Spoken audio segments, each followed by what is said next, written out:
there, all you cool cats and kittens. No, I'm just fucking around. Hmm. You guys haven't, pretty much if you've been under a rock, you haven't seen Tiger King. Everyone's sitting in quarantine watching this crazy show. Wally Wall, I know you've seen it. I know, Yeah. listen, the last time I've gotten $2,000 in my hand, I really thought about buying a tiger. I ain't gonna lie to you. I just Uh, for only $2,000. $2,000 for a tiger, bro.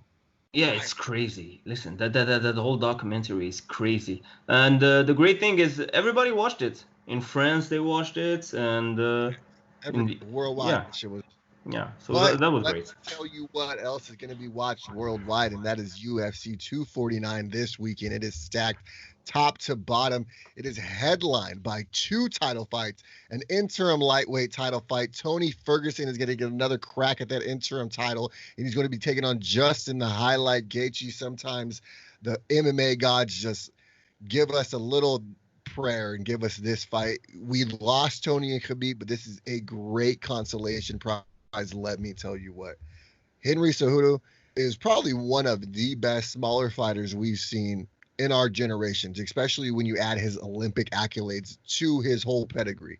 Yeah. But Dominic Cruz is probably the best bantamweight we've ever seen outside of him or TJ Dillashaw. You can make that, argument all day. This would be probably the biggest test to Henry, even though he's fought great flyweights. I'm talking about biggest as in height, biggest as in everything wise. If you don't, if you recall, Dominic Cruz actually beat Demetrius Johnson handedly. And he really dominated Demetrius for 5 rounds.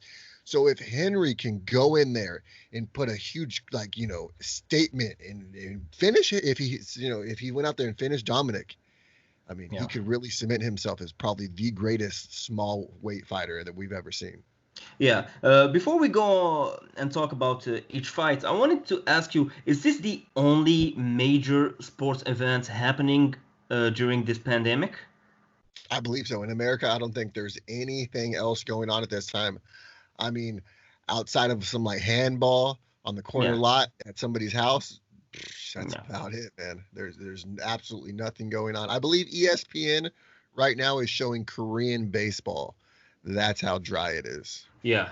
So I believe this event would be huge for the UFC, will be huge for sports events because it is the first major event, and I believe everybody will watch it, even people who don't really like MMA. That's why maybe the boxing world don't really like that this event is happening because maybe Yeah, they see it as a threat for them. Maybe. huge threat.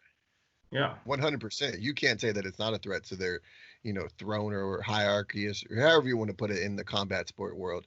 Yeah. I definitely think if in their mind, the UFC hasn't closed the gap, they got to be right there. In their mind, in my mind, it's already blown right past boxing, Yeah. and they're not even catching them anytime soon.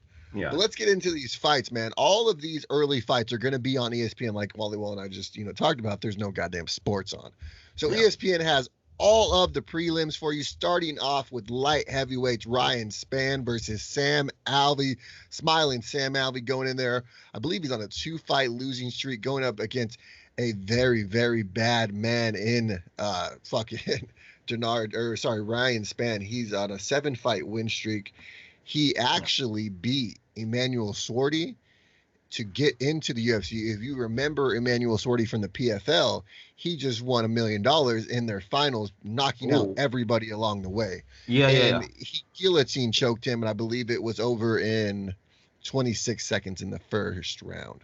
So this man, like I said, 1, 2, 3, 4, 5, 6, 7 fight win streak for Mr. Ryan Spann. I think it's going to go to 8. Sam Alvey, it might be a quick night for you, sir. I believe this is a great card to have a guy like Smiling Sam Alvey because and he will start the show. He's a great fighter. I love Sam. Yeah, he has Great, some not losses in even his just a great career. fighter, he's a great man. Exactly. So I like the fact that he will open this because it's a huge card. It's big for him. Listen, he's a well-rounded fighter. He's been here for years. It's not an easy fight for both of them. So I guess we will see. I like Sam's chances in this fight. I don't know why, but I think that he can actually win this fight. No, for sure. And one more thing too, we got to get my man Bryce Mitchell some camo shorts. Okay. Yeah. Yeah. How do we not, like, you Reebok? Dana, y'all figure this shit out. Get Bryce Mitchell some camel shorts. He's a pride of Alabama. Let me tell Yeah. you what. Bryce Mitchell, Charles Rosa, that's going to be a great fight. Charles Rosa is a dangerous submission artist. And I'm interested to see this fight. This could be a sleeper fight of the night, but there's so many fights when you look at this card that you could say that about. I mean, to top to bottom, even after we lost Jacare Souza and Uriah Hall, obviously we just lost that mere hours of. Luckily, Waleed and I hadn't even done our breakdown yet. This pops up. It is the first fighter to test positive for COVID-19. This whole catastrophe that we're going through right now, everything's just going wild. And the UFC did have one fighter, test positive, being Jacare Souza, the veteran, going up against Uriah Hall. That fight is now scrapped. Yeah, but let's focus on this fight. Like Bryce Mitchell is a very talented fighter, and like you said, we need to provide him some camo shorts. He deserves it. It's the energy he brings to the cage. You know what I mean? Yeah. And then he keeps a very good pressure too. I like that. His stand-up is tremendous. I believe his grappling is right behind there. He's a very dark horse in that division, especially with the featherweight being so deep. I could see him making some waves. I believe that even if they gave us some shitty fights for the early prelims, everybody will watch. But those two fights are actually great fights. They can be in the main card of a fight night event, maybe not a pay-per-view. Yeah, so it'd definitely be main cards of a fight night. Those two, especially that Charles Rosa, Bryce Mitchell, dude, that's got fireworks written all over it. Another fight that's got fireworks written all over it, though, Vicente Luque versus Nico Price. Both of those two men are very dangerous. The hybrid. Nico Price could finish you anywhere. He's finished guys off his back. He's finished guys, I mean, any submission you can think of, he could hit it. One of the most resilient fighters in the UFC, though, is Vicente Luque. And I believe after the Wonderboy performance last November, Vicente is going to look to capitalize on this opportunity and make a statement with Mr. Nico Price. Yeah, another great fight, another fight that we can't really predict, because you can't really predict those Nico Price fights because the man is he have that wild style. You don't know how the fight will go. He can knock you out from the bottom, so you don't really know how the fight will go. But I really like this fight, and I wanted to ask you, the Uriah Hall against Jacare fight, was it the main fight of the prelims, or was it beforehand? Or so the early prelims main fight, I believe, was Vicente Luque versus Nico Price. Okay. That is now bumped up to the first fight of the prelims. I do not know where the Jacare. I want to say that we're right in the middle, in between Alexei Oleinik and Donald Cerrone. So Donald Cerrone is the prelims main event, him in Showtime. I believe that the Jacare Uriah Hall fight was right before then. That's really a bummer, because if you followed Uriah Hall on social media, his training camp for this fight was kind of unique and special. He isolates himself in the gym all by himself. He said that he faced his demons. And I actually believe him. Like at night, in the dark. Yeah, which is it was like some sort of a movie scene. For him, this fight would have been big and huge, because Uriah Hall, if you remember his fight against Paulo Costa, Uriah Hall, dude, he looked good. He looked very good. It's just that Paulo Costa is from another planet, and he looked like a heavyweight. He was fighting a heavyweight. It was like it wasn't even fair. But no, for sure. Yeah, Uriah Hall looked amazing in that fight. So I'm really upset not being able to see him. But Jacare Souza catching this COVID virus, it's a bummer. I hope that he will get well very soon. And it's a bummer. No, 100%. It sucks that we're dealing with this situation right now, that we're in the middle of a pandemic. Luckily, the UFC is putting on fights, but I mean, it sucks to see something like this happen, because that the media is going to jump all over Dana for putting on an event. They're going to jump all over the fighters for even wanting to put, them and their families through this. You got to understand, these people fight for a living. They don't fight, they don't get paid. Exactly. So when they have fights on, have fights off, in this whole time, they don't have any relief. They don't get any extra money anywhere coming in except for through sponsors, and some of those sponsors fall through in times like these too. It's a shitty situation. Hopefully Jacare can get himself better, and hopefully we can get another fight for Uriah sometime soon, because obviously he was ready and willing and able to fight on Saturday night. Yeah. Now in the women's strawweight division, Carla Esparza is taking on the karate hottie Michelle Watterson. Both these women with a win here could obviously capitalize themselves right up into that title picture. One more fight could very well see them taking on a Weili Zhang.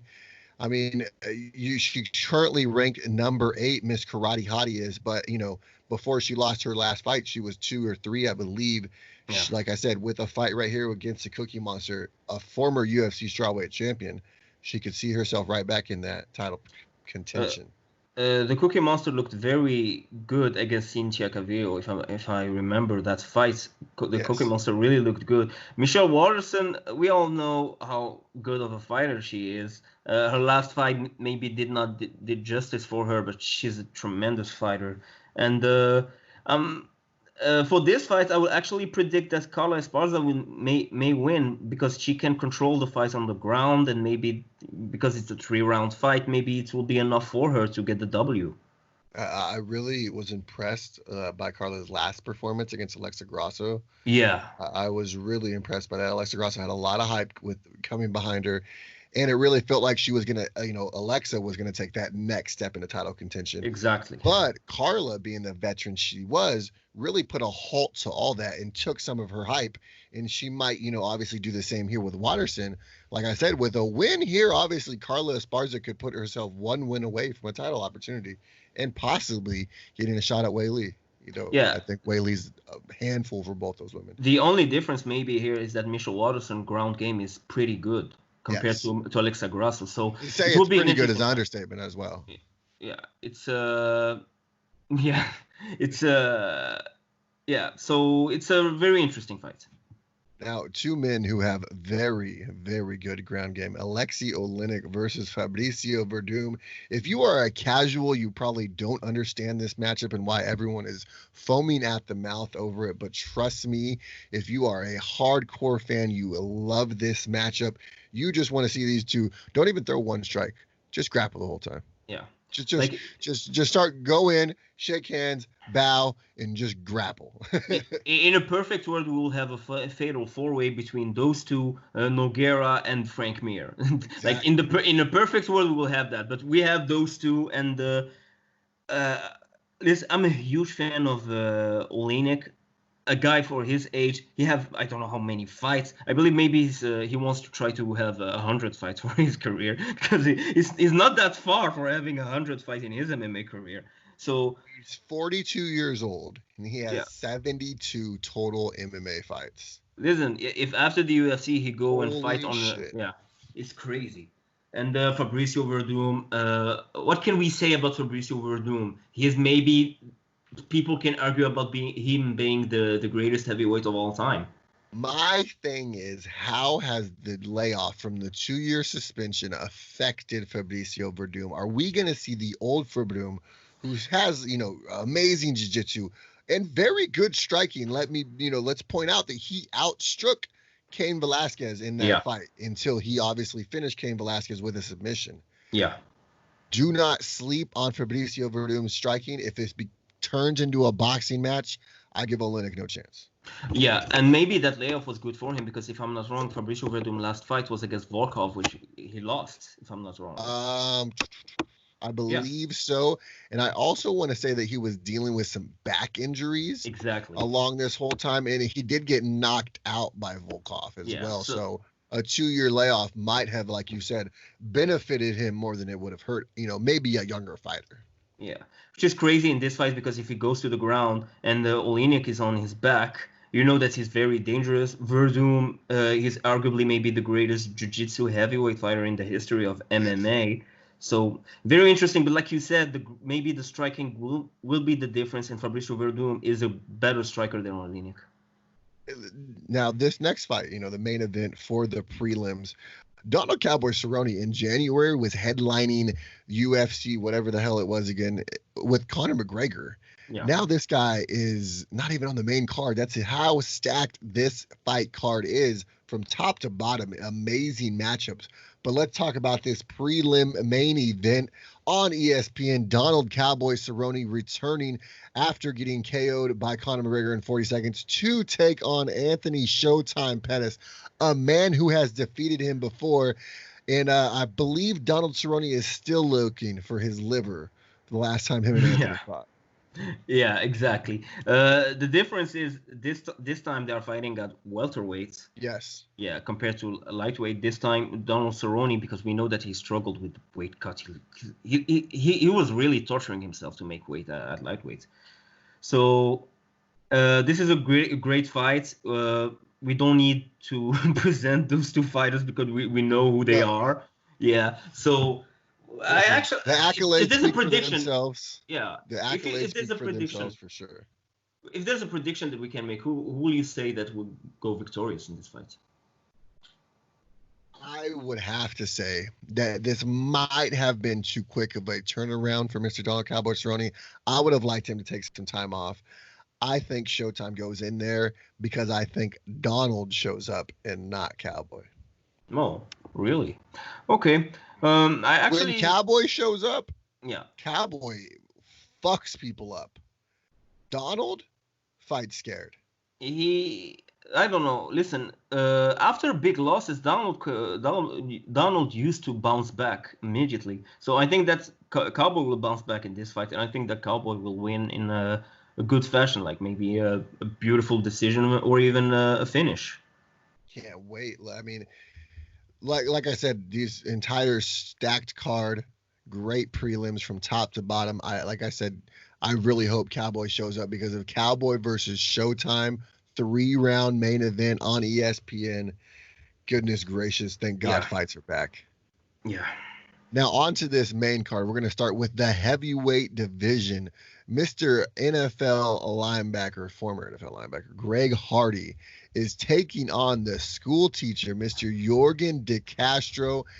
Let me tell you what, a lot of people don't understand why Greg Hardy is in the UFC. A lot of people are going to say that it's all because of his former NFL days. It is the reason why he is here. That man can fight. He proved it in his last fight against Volkov. Although it was a loss, I believe it was the most important fight in his career, and I believe he gained the most out of all of that fight more than any of his other fights. He earned my respect, at least as a fighter, from that fight, because to go against Volkov and fight, he fight well against Volkov. People thought that maybe Volkov will destroy him. That wasn't what happened. So, and this fight is good. I believe. When I see the main card, I think that what Dana wanted here is to go quickly to the co-main event and the main event. Yeah, because I think that I feel like it's just we're gonna get finish. I think that's what he wants really, because even if the next fight is a bantamweight fight, the guys are knockout artists. So I think that Well, it's a catchweight. It's a catchweight at 150 pounds now. Mr. Jeremy Stevens missed weight. Oh yeah. Calvin Kattar. So it's a 150.5 pound fight. We understand guys missing weight in situations like this. I'm not going to harp on Jeremy Stevens. He is a veteran of the sport. I'm not going to sit here and quote that he's never missed weight, but I can't recall many of times that he has missed weight. We are getting this fight still. That's all the most important thing. Calvin Kattar, I feel like, though, is going to show up big, and I think he is going to really validate himself as another featherweight threat. I feel like Calvin Kattar is on the footsteps of really breaking through and gaining stardom in that featherweight division. Yeah, a win for Calvin would be huge for him because he will his climb last that ladder. Fight, like another guy like Greg Hardy, Calvin's last fight against Zabit was a loss, but he gained so much from that fight. Yeah. Really, again, we thought Zabit was going to run right through him. The complete opposite happened. Calvin showed the fuck up. And Jeremy needs to bounce back. Wait. Jeremy needs to bounce back. If I'm not wrong, his last fight was against Jose Aldo when he lost, right? Yes. So he needs to bounce back. That fight was brutal. Oh, sorry. His last fight was to Yair. Then he had the for Yair we had and then he lost to Zabit, and then he lost. So he's on a 3-fight losing streak. Yeah, Jeremy is not looking good right now. And he hasn't won a fight in 5 fights. That's not good. That's not good for him. No. Hopefully he will bounce back for him. Hopefully for him he will bounce back. Mr. Calvin Kattar is looking very good. Who do you have in this fight, Calvin Kattar or? You know what? I think that maybe Jeremy Stevens will win with a huge knockout. And then what about the last fight, the heavyweights, Greg Hardy or Yorgan De Castro? You know what? I will go with Yorgan De Castro. I think that I'm as well. See, I feel like Yorgan's gonna pull this one off, and a lot of people are talking shit because he's not the most like physically imposing dude, but that dude's got hands. Okay, if you don't think so, ask a couple Australian homies. Yeah. Well, watch the highlights. Like he knocks people out. I think Calvin Kattar is going to beat Jeremy Stevens, though. I really feel like he's on the precipice of being a featherweight star. In the heavyweight division, one of the most dangerous strikers that we've ever seen, period, in combat sports, Francis Ngannou, is taking on yet another African killer, Josinho Rosenstreich. That man right there has dynamite in his hands, just like Francis Ngannou.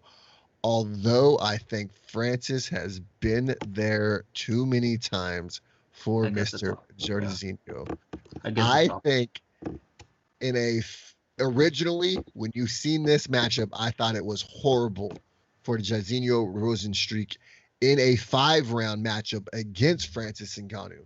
Yeah. Now that they have switched this matchup to a 3-round fight, I think Josinho Rosenstreich is actually going to be victorious in this fight. I think that he is going to be the biggest shockwave of UFC 49, and I'm going to go out on a limb and say he finishes Francis Ngannou. Wow. I will have to completely disagree with you. I believe Francis right now is reaching. Time to time. Yeah, I believe Francis is really reaching a whole new level. I believe Francis is really evolving as an MMA fighter. I believe that Francis will win this fight because I believe he deserves a rematch or at least a fight for the belt. He destroyed everyone except maybe for that boring fight against Derrick Lewis. Let's not talk about that. But you know what's really impressive about this fight? It will be in an empty arena, so we will hear each and every punch, every strike, every leg kick.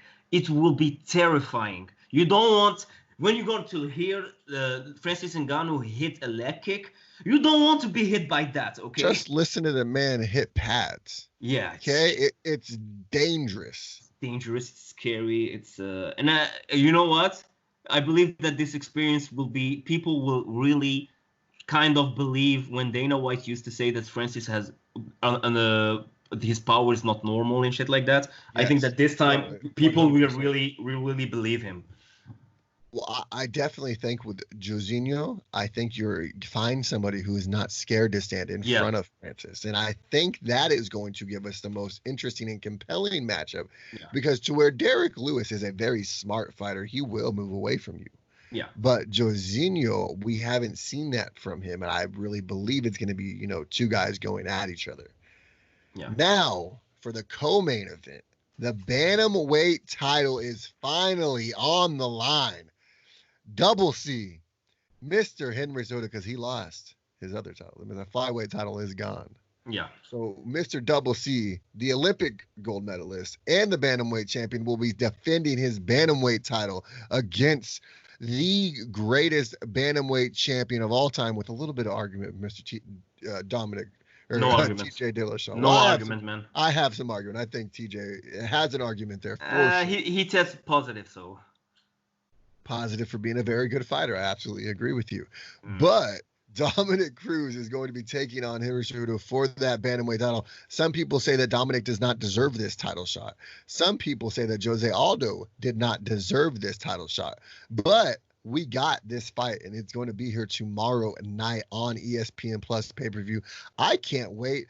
I believe Dominic Cruz, like I said, deserves a shot just based on merit alone. If you look at his track record and you look at everything he's done for this division, I believe that any champion would want an opportunity to take on a champion like that, especially when he's not really on a downslope in his career. I mean, tell me the last bad Dominic Cruz fight you've seen. There is no bad Dominic Cruz fights. There is exactly. Yeah. The only downside is the last time Mr. Dominic Cruz has graced us with his presence was December 30th of Yeah. 2016. Yeah. Almost what was it, over 3 years ago. So, I mean, goddamn. Yeah. Here we are in 2020. Whew. He said I that mean, Dominic always said that he doesn't believe in ring rust. That's what he said. And you know what? The last time he took a big, long absence like this, Yeah, he won in huge fashion. He came back and he looked, he looked amazing. I can't think of the guy who he fought off the top of my head right now. Japanese fighter. It was a Japanese guy. It was Mizugaki, some shit like that. Yeah. He beat him in like a minute and 1 second. Sorry to be at UFC 178, and then he went on and fought TJ, and he won his title back. I mean, this could be a situation where if Dominic Cruz wins, TJ Dillashaw is coming back here soon. Imagine the logjam we could have at bantamweight, and that doesn't even talk about the contenders. We're not talking about Aljo or Petr Yan. Like, damn, man, there could be a huge logjam at bantamweight in a matter of a couple of months here. I've been waiting for Dominic Cruz's return for a long time, and I believe we all have. Yeah, he is actually maybe some sort of the unique worthy opponent Henry had since his title reign, because we will argue he didn't really win against Demetrius Johnson. Moraes, he's not a championship contender level. He doesn't really. TJ at flyweight, he should have fought against Benavidez. So Cejudo title reign is weird. You better put some respect on my homie TJ's name like that, all right? Okay. TJ, but TJ never fought at flyweight. It wasn't for him. And let's point this out, okay? He did beat the greatest flyweight fighter of all time. Yeah. According to the judges, at least. In my eyes, I thought, Demetrius won. But according to the judges that night, and if you look at his record, you see the title around his waist. Henry Cejudo was the better man, according to the judges. Yeah, but Dominic Cruz, when he defeated Demetrius Johnson, there was no debate. Yes. Okay. Yes, 100%. But there was also no debate when Mr. Henry Cejudo beat TJ Dillashaw. There was a debate when Dominic Cruz beat him. Okay, we could go apples and oranges all day. Let's talk about the fights. Who do you think wins? Listen, let's talk about the abilities of the fighters. Henry Cejudo is a tremendous grappler, a tremendous wrestler. Dominic Cruz had huge takedown defense. Yes, I think his footwork is going to be the biggest factor in this entire fight. If Dominic Cruz can stay off of his back, and if he can cruise through the fight without having to deal with the takedowns, I think he has a good advantage. He's got the reach, he's got everything. Yeah. Excuse me. He's got the reach, you know what I mean? But at the end of the day, Henry Cejudo is probably one of the best wrestlers we've ever seen in the smaller weight classes. And I think if anyone's going to be able to take down a Dominic Cruz, it's going to be the Olympian Henry Cejudo. I have bet against Henry his last 3 fights. I'm done. I won't do it again. Mm-hmm. Henry Cejudo at the end of Saturday night will hear and still bantamweight champion. I believe Dominic Cruz is going to win this fight because I'm not sure that Henry can actually control Dominic in the ground. I believe that every time he will take him down, and he will take him down, Dominic will bounce back up. We saw that with Demetrius Johnson. Henry couldn't really keep Demetrius on the ground. In the judges' eyes, how much are those takedowns being counted? We will see. That's going to be the deciding factor. Does it go all 5 rounds, in your opinion? Yeah, I believe so. And then at the end of 5 rounds, whose hand is raised and who does Dana put the belt around? Dominic Cruz, like I said, because I think that even Dominic Cruz, he can take Henry down, and Dominic is a better striker than Henry. No, 100%. Dominic Cruz, I think, definitely has the striking advantage, but I think overall in the MMA game, I think you have to give Henry Cejudo the edge at this point in time. Now we get to the main event. Here we are, the interim lightweight champion. Now, Tony Ferguson might go down as the greatest interim champion of all time. Yeah. Now, he's never actually had an opportunity to fight for the unified title, which is tremendous when you sit back and think about it, that every opportunity he's had against Khabib Nurmagomedov has fallen through. And then any opportunity he's had, he just hasn't had any other opportunities besides, the ones with Khabib. Here we go. He gets another one. It falls through yet again because of a virus. Now he gets another interim title shot, something that's been stripped from him before because of an injury. Now we get the highlight, Justin Gaethje.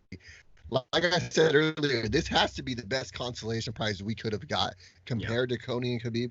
I'm very grateful that Justin stepped in. It sucks that Khabib wasn't able to make it, but like I said, I can't wait to see it. It's going to be fireworks. The man's nickname is the highlight for a reason.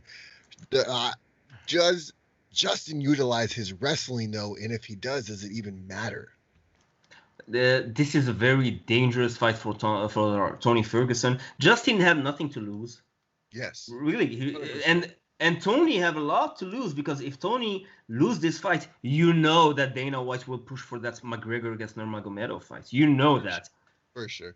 So for Dana, if Tony wins, it's a win for him too, because he will have that Tony against Khabib. Everybody wants to watch fights, even Tony against Conor. But if Tony lose, I don't think that we will see Khabib against Tony. Maybe we will even see Conor against Tony, but not Khabib against Tony.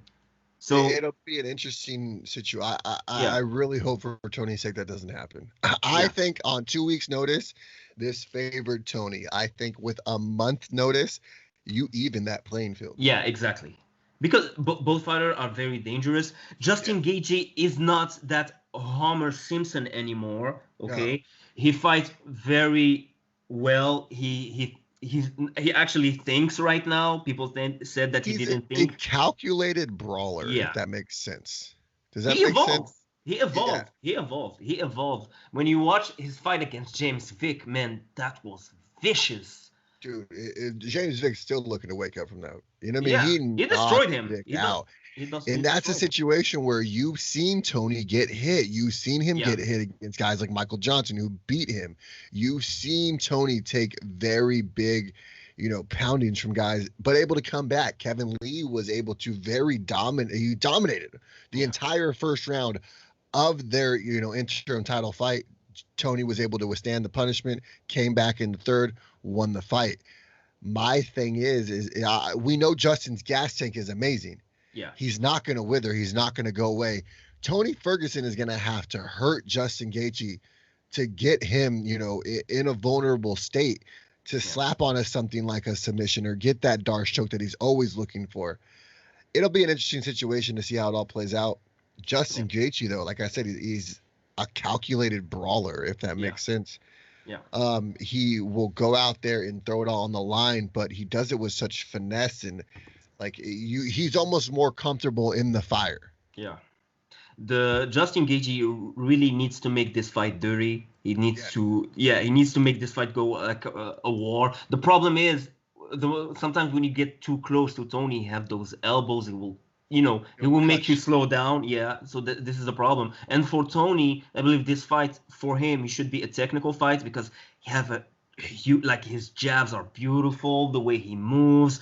If you get too close, spinning elbow, knees to the body, he can really hurt you with just jabs in the stomach. A huge arsenal of strikes. Yeah, he can literally knock you out from anywhere. And if he gets you, like I said, if he knocks you down and you're in a vulnerable situation, that Darce is coming. Yeah, he slaps it on everybody. Barbosa. I mean, it's almost second nature to him. Yeah, Gaethje really needs to mix it up. Before we wrap it up, grappling, striking, really try everything. You have nothing to lose. Absolutely nothing to lose, everything to gain from this situation. Like I said, before we wrap it up, though, I want your prediction on this matchup on Saturday night at the end of the main event. Who gets the title wrapped around their waist and who will get the hopeful next shot at Khabib Nurmagomedov? I believe that we will have a finish. We will have someone knocking someone else maybe by the fourth or third round. Maybe in the fifth, because they can still go at it at the fifth round. I believe Tony Ferguson will win this fight. I'm not sure if it's biased or not, because maybe I want to see that fight versus Khabib Nurmagomedov. But yeah, so I think I will go with Tony, even though I would not be surprised if Justin wins, because I know how Justin is good. No, 100%. I think Tony Ferguson gets the W here, but like you said, I would not be surprised if Justin knocks out Tony Ferguson and at the end of the day, calls for Khabib Nurmagomedov next. Yeah.